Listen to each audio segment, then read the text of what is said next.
नमस्कार दोस्तों, welcome back to CBSE defenders. ये स्टार्ट कर रहे हैं हम क्लास 12th की बायोलॉजी की एमसीक्यू सीरीज़ और इसमें हम डिस्कस करेंगे सारे के सारे इंपॉर्टेंट एमसीक्यू जो कि हर एक चैप्टर से बनते हैं। ठीक है ना। फर्स्ट चैप्टर ले रहे हैं हम कौन सा, बायोडाइवर्सिटी एंड कंजर्वेशन। तो पहला क्वेश्चन क्या है, one horned rhinoceros is specific to which of the following centuries.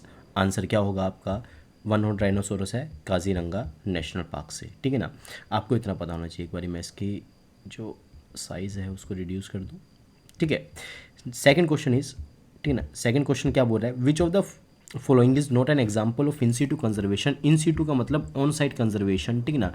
Biosphere भी इन सीटू है, नेशनल पार्क भी इन सीटू है एंड वाइल्ड लाइफ सेंचुरीज भी इन सीटू होता है। जूलॉजिकल पार्क्स इन सीटू नहीं होता, जूज जो है वो एक्स सीटू कंजर्वेशन होते हैं। ठीक है ना। तो ये चीज़ है। अब इसके बाद हम डिस्कस करते हैं कौन सा, हम डिस्कस करते हैं सिंपल सी बात। ठीक है ना। Question number third, ex situ conservation method कौन सा है, endangered species, wild life sanctuaries नहीं, ये तो इंसीटू है। बायोस्फीयर रिजर्व्स भी इंसीटू है, क्रायो प्रिजर्वेशन भी जो है ये एक्सीटू है एंड नेशनल पार्क्स भी इंसीटू है। तो answer is option number C. ठीक है ना। नेक्स्ट इज, अगर हम बात करें क्वेश्चन नंबर 4, एक मिनट, क्वेश्चन नंबर 4 क्या बोल रहा है, क्वेश्चन नंबर 4 बोलता है, एक मिनट जस्ट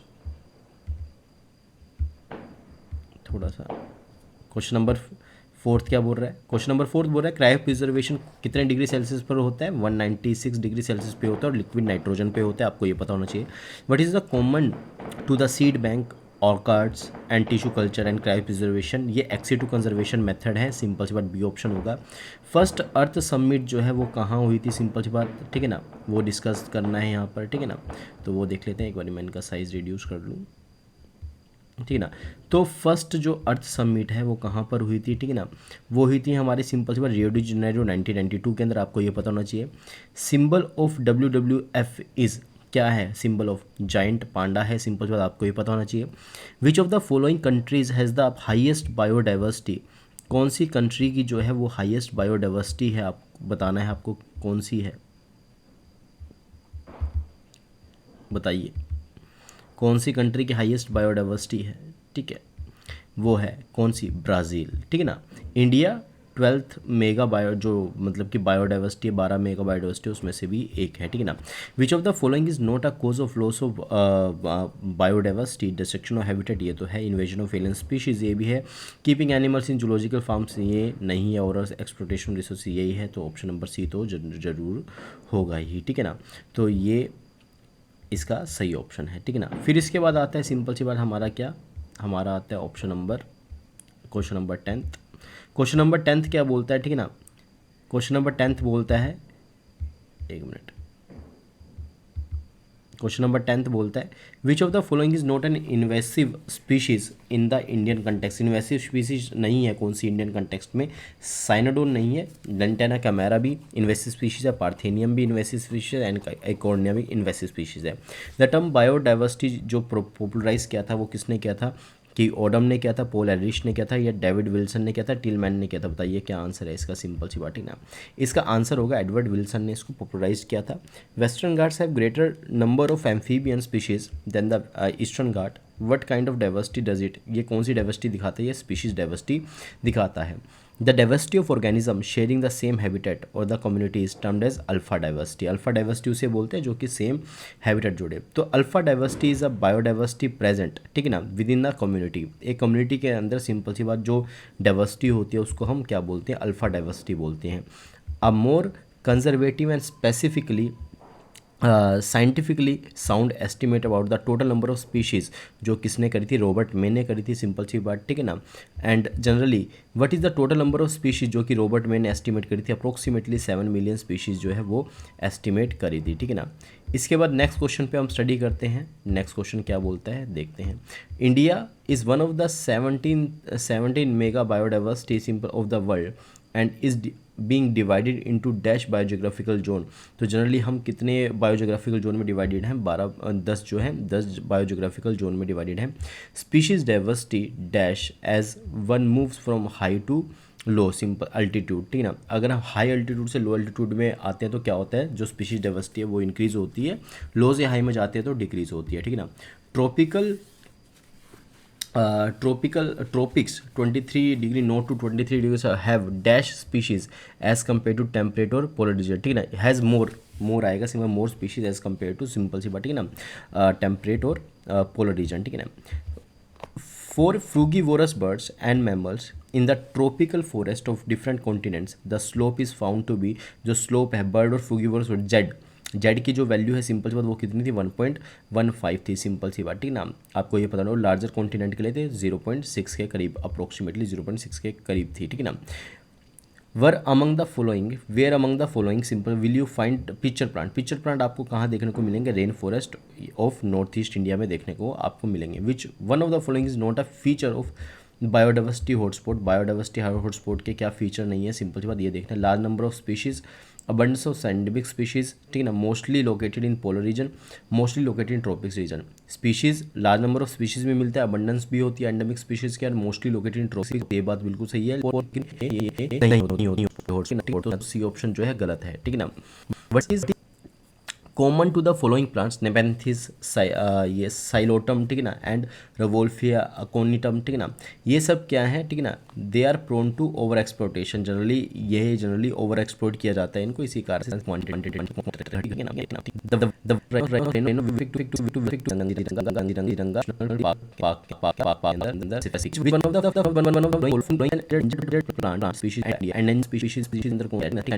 इसका नाम सैंडल, ठीक है ना, वो चंदन की लकड़ी इसको को बोलते हैं, ठीक है. व्हाट इज कॉमन सब क्या हमारे लिए ये करते हैं हमारे स्पीशीज और जो इंडिजिनस स्पीशीज है ना, ऐसे ही आंसर से ज़्यादा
आपको देखने को मिलती है.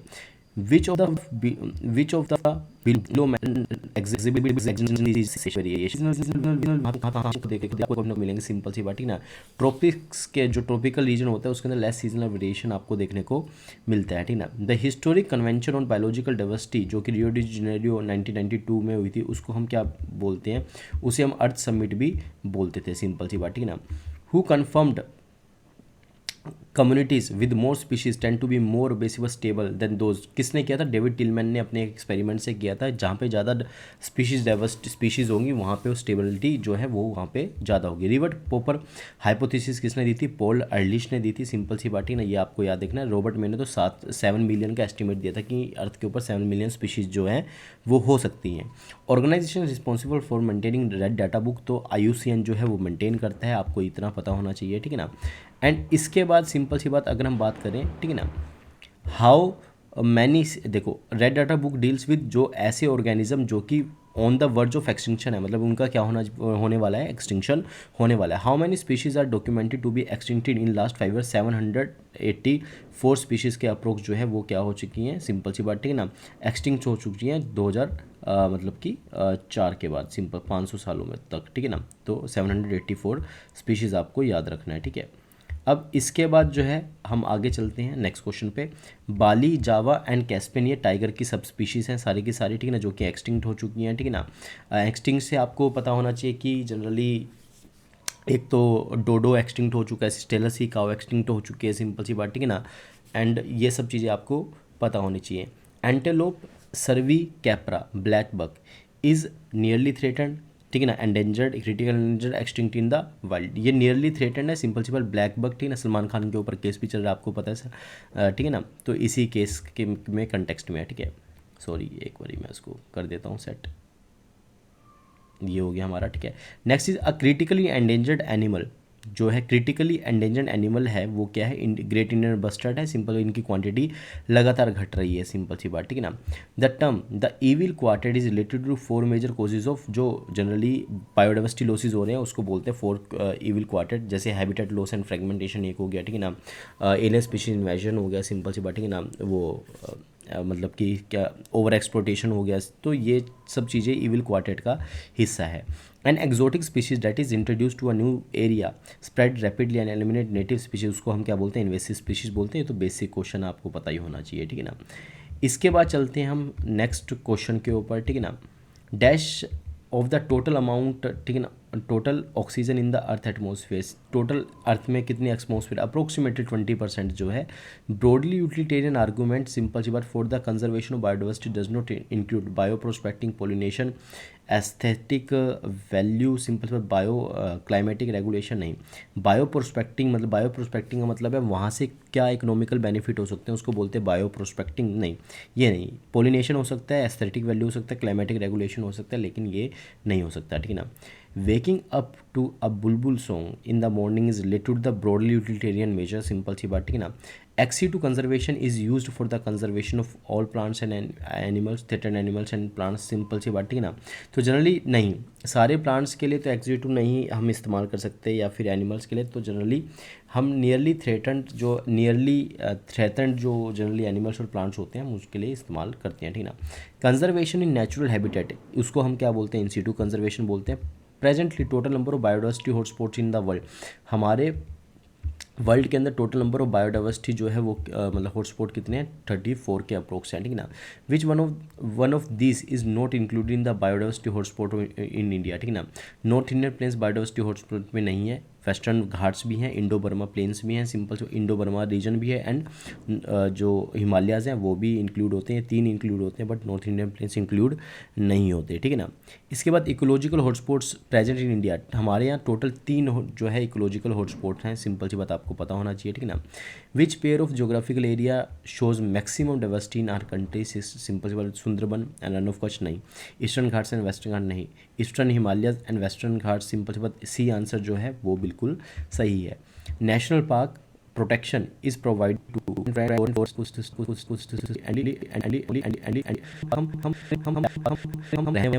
में फ्लोरा होते हैं, फोना होते हैं, उन सबको देते हैं। फ्लोरा का मतलब फ्लावर मतलब कि प्लांट्स, एंड फोना का मतलब होता है animal. Dash national park was first national park of India, answer is Jim Corbett national park जो है वो फर्स्ट जो है नेशनल पार्क था इंडिया का। First biosphere reserve was established in 1986, ठीक है ना। 1986 में फर्स्ट नेशनल पार्क जो है वो एस्टेब्लिश जो हुआ था, सिंपल सी वहाँ कहाँ पे हुआ था, नीलगिरी में हुआ था, ठीक है। ये हो गया हमारा, ठीक है। नंदा देवी, एक मिनट देखता है ना क्वेश्चन, मैं एक बार चेक कर लेता हूँ, ठीक है, हाँ ठीक है। तो वो कौन सा था, कहाँ पे एस्टेब्लिश हुआ, नीलगिरी में अभी हुआ, ठीक है ना। Nanda Devi biosphere reserve is founded, Nanda Devi biosphere reserve कहाँ पे, उत्तराखंड के अंदर मिलता है, उत्तरांचल बोल देते हैं। मैन एंड बायोस्फीयर जो प्रोग्राम, इसकी फुल फॉर्म जो है मैन एंड बायोस्फीयर प्रोग्राम है, ये इसका सही आंसर है, ठीक है ना। Which of this organism are protected by the people of Bishnoi, जो है सिंपल सी बात, ठीक है ना। ब्लैक बक को भी प्रोटेक्ट करते हैं, सिंपल सी बात, और प्रोजोप्सिस, ठीक है ना, सिनेरिया को भी जो जनरली जो है प्रोटेक्ट करते हैं, सिंपल सी बात। ए एंड बी जो है इसका आंसर हो जाएगा, सिंपल सी बात, ठीक है ना। तो ये चीज़ है। आई होप आपको ये MCQs पसंद आए होंगे, समझ में आए होंगे, ठीक है ना। अभी भी और भी MCQ की सीरीज़ आती रहेगी चैप्टर वाइज, ठीक है ना। तो आप इसको बार बार देखिए, रिवाइज करिए, ठीक है ना, इस MCQ को। Thank you and God bless you all.